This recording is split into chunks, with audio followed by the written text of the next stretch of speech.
বন্ধুরা, দিল্লির বিরুদ্ধে গতকাল একটা ক্লিনিক্যাল জয় পেল কলকাতা নাইট রাইডার্স। আর এই ম্যাচটি জেতার সাথে সাথেই 12 পয়েন্টস নিয়ে কলকাতা নাইট রাইডার্স এবছর প্লে অফে নিজেদের দাবিদারিটা একেবারে রেখে দিল সবার সামনে। এর ঠিক আগের ম্যাচে যেখানে পাঞ্জাবের বিরুদ্ধে 261 রানও ডিফেন্ড করতে পারেনি কেকেআরের বোলাররা, এখন সেই বোলাররা ইডেন গার্ডেন্সে মাত্র 154 রানেই দিল্লি ক্যাপিটালসের বিধ্বংসী প্লেয়ারদেরকে অল আউট করে দিয়েছিল এবং ব্যাট হাতেও অনায়াসে ম্যাচটি একতরফাভাবে 16 ওভারেই জিতে নিয়েছিল শ্রেয়াস আইয়ারের কেকেআর। তবে ম্যাচটি জেতার পেছনে অবদান রেখেছে কেকেআরের পিচ। গতবারে 261 রান খাওয়ার পরেই কলকাতা নাইট রাইডার্সের ম্যানেজমেন্ট পিচ কিউরেটরের ওপর চাপ ফেলে শেষ পর্যন্ত নিজেদের সমর্থনে পিচ করতে সক্ষম হলো এবং গতকালের পিচটি একেবারে স্পিন ফ্রেন্ডলি ছিল, যেটা কেকেআরের দুই স্পিনার সুনীল নারিন এবং বরুণ চক্রবর্তীকে ম্যাচটি জিততে সাহায্যও করেছে। আর বন্ধুরা, গতকাল দিল্লি হারায় দিল্লির ক্যাপিটালসের ক্যাপ্টেন ঋষভ পান্ত ইডেনের পিচ সম্বন্ধে বেশ বড়সড় মন্তব্য করে বসলো। বন্ধুরা, এই ভিডিওতে আমরা গতকালের ম্যাচটি সম্পর্কে আলোচনা করব এবং দেখে নেব যে ঋষভ পান্ত আসলে কি বলল পিচ সম্বন্ধে। তাই তোমরা ভিডিওটি শেষ পর্যন্ত দেখো এবং তোমরা যদি আমার চ্যানেলে নতুন হয়ে থাকো এবং ভবিষ্যতে ক্রিকেট রিলেটেড তথা আইপিএল এবং কেকেআরের সমস্ত নিউজ সবার আগে বাংলায় পেতে চাও তাহলে চ্যানেলটিকে করে দাও সাবস্ক্রাইব।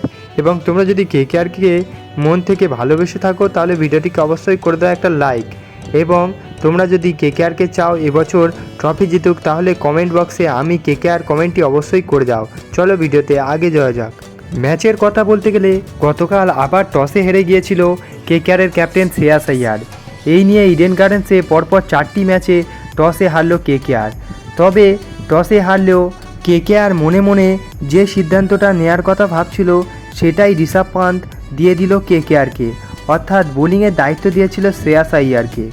তবে ঋষভ পান্ত চেয়েছিল একটা বিধ্বংসী শুরু করে বড়সড় রান টার্গেট দিতে, যাতে তাদের স্পিনাররা এই পিচে ভালো পারফরমেন্স করতে পারে এবং কেকেআরকে একেবারে ম্যাচ থেকে দূরে সরিয়ে দেয়।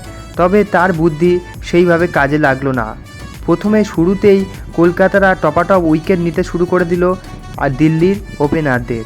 দ্বিতীয় ওভারে বৈভব আরোরার বলেই কট বিহাইন্ড আউট হয়ে যান পৃথ্বী শ।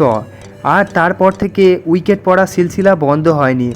অবশ্য পাওয়ার প্লেতে 66 রানও করে ফেলেছিল দিল্লি ক্যাপিটালস 3 উইকেট হারিয়ে, কিন্তু তারপর থেকে খেলা গড়িয়ে গিয়েছে পুরো কলকাতা নাইট রাইডার্সের হাতে। কেকেআরের স্পিনার বরুণ চক্রবর্তী এই ম্যাচে 3টি উইকেট নিয়েছিল এবং গত ম্যাচে একাই দিয়েছিল, যেখানে বরুণ চক্রবর্তী 46 রান মাত্র 3 ওভারে।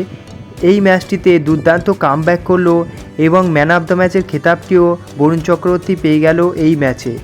বরুণ চক্রবর্তীর পাশাপাশি বল হাতে বৈভব আরোরাও দুর্দান্ত প্রদর্শন করেছে। নতুন বল দিয়ে দুর্দান্ত ঝটকা দিয়েছে দিল্লি ক্যাপিটালসকে বৈভব আরোরা এবং তার পাশাপাশি আরও একটি উইকেট তুলে নিয়েছিলেন স্লগ ওভারেও। এবং শেষ পর্যন্ত কেকেআরের স্পিনারদের দরুন মাত্র 154 রানে অল আউট হয়ে গিয়েছিল দিল্লি ক্যাপিটালসের ব্যাটাররা। তবে এরপর ব্যাটিং করতে নামলে আবার বিধ্বংসী শুরু করেছিল ফিল সল্ট এবং সুনীল নারিন। প্রথম ওভারেই 19 রান দিয়ে দিয়েছিল দিল্লি ক্যাপিটালসের বোলার। তবে দিল্লির কাছে সুযোগ ছিল ফিল সল্টের ক্যাচ ধরে ম্যাচটিতে আবার ফিরে আসা, তবে ফিল সল্টের ক্যাচ মিস করেছিল দিল্লি ক্যাপিটালস। এরপর ফিল সল্ট আর পিছনে ফিরে তাকায়নি। গতকাল আবার বিধ্বংসী একটা ইনিংস খেললো এবং 68 রান অবদান রাখলো এই লো স্কোরিং রান চেজে ফিল সল্ট অবশ্য ভালো পারফরমেন্স করেছে, কিন্তু একটা হতাশাজনক ব্যাপার হচ্ছে রিঙ্কু সিং সেইভাবে তার ফর্মে আসতে পারছে না। গতকাল গৌতম গম্ভীর রিঙ্কু সিংকে ওপরের দিকে ব্যাটিং করতে নামিয়েছিল, তবে রিঙ্কু সিং মাত্র 11 বলে 11 রান করেই প্যাভিলিয়নে ফেরত গিয়েছিল। এবং দুঃখের ব্যাপার হচ্ছে এইভাবে যদি ফর্ম থাকে রিঙ্কু সিংয়ের তাহলে আসন্ন টি20 ওয়ার্ল্ড কাপে তাকে নিয়ে ভাববে না সিলেক্টররা। পাওয়ার প্লের পরে অবশ্য 3টে উইকেট নিয়েছিল দিল্লি ক্যাপিটালসের স্পিনাররা। তবে খুব একটা অসুবিধা হয়নি কেকেআরের। 2 আইয়ার অর্থাৎ ভেঙ্কটেশ আইয়ার এবং শ্রেয়াস আইয়ার একটি বুদ্ধিদীপ্ত ইনিংস খেললো এবং শেষ পর্যন্ত কলকাতাকে 2 পয়েন্টস নিতে সুবিধাও করে দিল ম্যাচটিতে। এবং এখন কলকাতা 12 পয়েন্টস নিয়ে 2 নম্বরেই অবস্থান করছে এবং আশা করা যাচ্ছে কলকাতা শেষ পর্যন্ত আরও কিছু ম্যাচ জিতে আইপিএলের 1 এবং 2 নম্বরের পজিশনের মধ্যে থাকার চেষ্টা করবে। বন্ধুরা, তোমাদের কি মনে হয় কলকাতা এবারে টপ 1-2তে ফিনিশ করতে পারবে? বন্ধুরা, তোমাদের মতামত তোমরা কমেন্টে জানাতে পারো এবং দেখা হচ্ছে অন্য কোনো ভিডিওতে। ততক্ষণের জন্য বাই বাই।